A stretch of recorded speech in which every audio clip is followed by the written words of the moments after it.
This is Daily Truths for Living with Bishop Dr. Mark S. Harewood of Light Ministries International, featuring today's specially invited guest, Elder Kevin T. Pyle.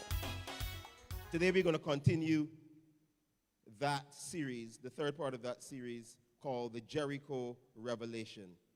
And it is the text we've been looking at is Joshua chapter 6, verse 1 to 20. It's long, but I'm going to read it because I've not gotten tired of reading it yet.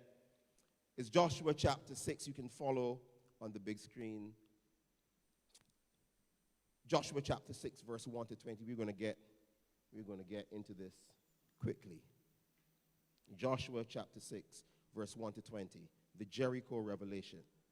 Now Jericho was shut up inside and out because of the Israelites. No one came out and no one went in. The Lord said to Joshua, "See, I have handed Jericho over to you, along with its king and soldiers. You shall march around the city, all the warriors circling the city once. Thus you shall do for 6 days, with 7 priests bearing 7 trumpets of ram's horns before the ark.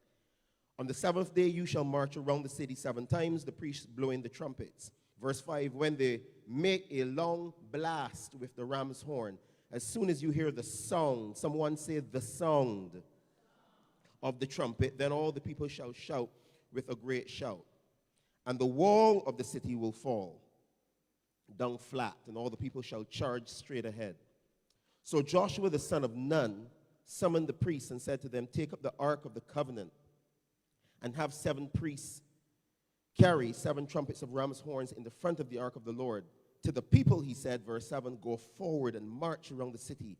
Have the armed men pass on before the ark of the Lord." Now as Joshua had commanded the people, the 7 priests carrying the 7 trumpets of ram's horns before the Lord went forward, blowing the trumpets with the ark of the covenant of the Lord following them. And the armed men went before the priests who blew the trumpets. The rear guard came after the ark, while the trumpets blew continually. To the people, Joshua gave this command: "You shall not shout or let your voice be heard, nor shall you utter a single word until the day I tell you to shout. Then you shall shout." So the ark of the Lord went around the city, circling it once, and they came into the camp and spent the night in the camp. Then Joshua rose early in the morning. The priests took up the ark of the Lord. The 7 priests carrying the 7 trumpets of ram's horns before the ark of the Lord passed on, blowing the trumpets continually. The armed men went before them, and the rear guard came after the ark of the Lord, while the trumpets blew continually. On the 2nd day, verse 14, they marched around the city once, then returned to the camp. They did this for 6 days. On the 7th day, they rose early at dawn and marched around the city in the same manner 7 times.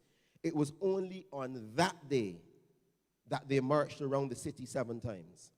And at the 7th time, when the priests had blown the trumpets, Joshua said to the people, "Shout, for the Lord has given you the city." Someone say, "Shout."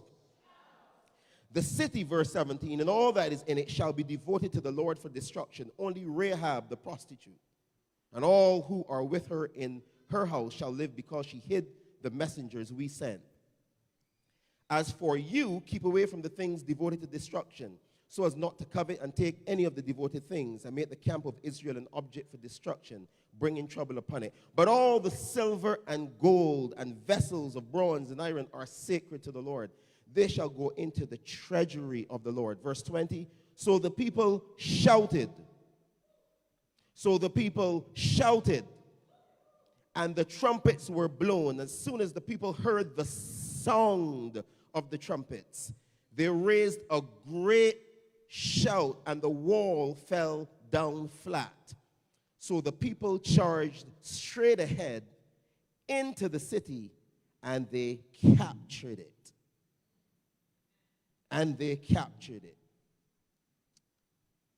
Now, in the first installment of the series on April 30th. Time has flown. I submitted to you that Jericho was more of a consciousness than simply a city. And I submitted then that because Jericho was a consciousness, it therefore involved a reinvention of self, an undergoing of change, personal transformation, and a radical overhaul or overthink of how we see God, or how we see the kingdom of God. We also heard in the first part of the series that God was preparing us for new challenges, and He was preparing for us to enter a new space. He was preparing some of us to scale new mountains. And when God is doing that, we said that He always reinvents your thinking so your mind can stretch to accommodate the new place that He's taking you. To the extent that we suggested that if we are still thinking like Egypt, from where we came from, then we weren't ready for the Jericho moment.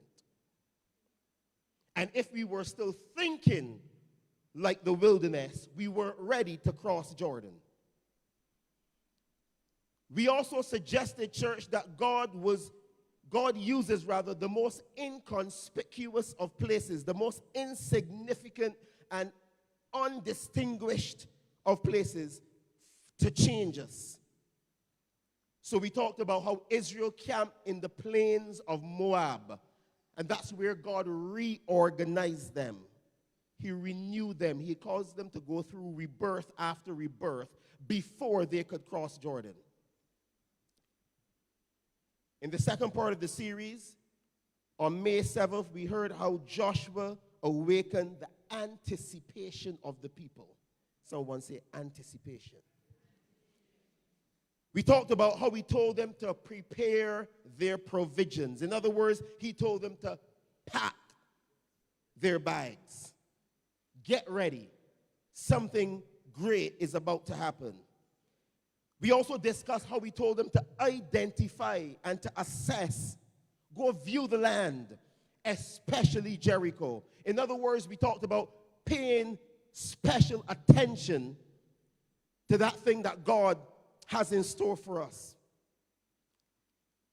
And perhaps the most importantly last time, we heard that the journey to Jericho meant that you had not passed this way before.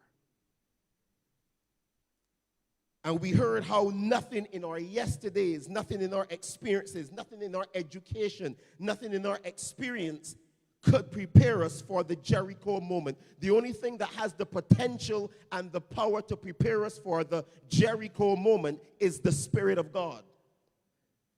We also heard how the officers walked through the camp of Israel and told them, and we ended on this last time, when you see the Ark of the Covenant or the presence of the Lord, follow it so that you may know, because you've not passed this way before, but if you follow the presence of the Lord, you will know where to go.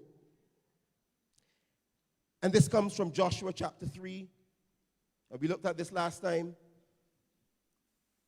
where the priest said, if you see the Ark of the Covenant being carried by the Levitical priest, then you shall follow it. And we said that the Jericho moment was a place of the unfamiliar, the unknown. We never passed this way before. Jericho is the place that is unexplored. It is the uncommon place. It's the place that you have not gone before. So now that recap is out of the way, I can start preaching. Stay tuned for another episode of Daily Truths for Living with Bishop Dr. Mark S. Harewood. God bless you. He lives, Christ Jesus lives.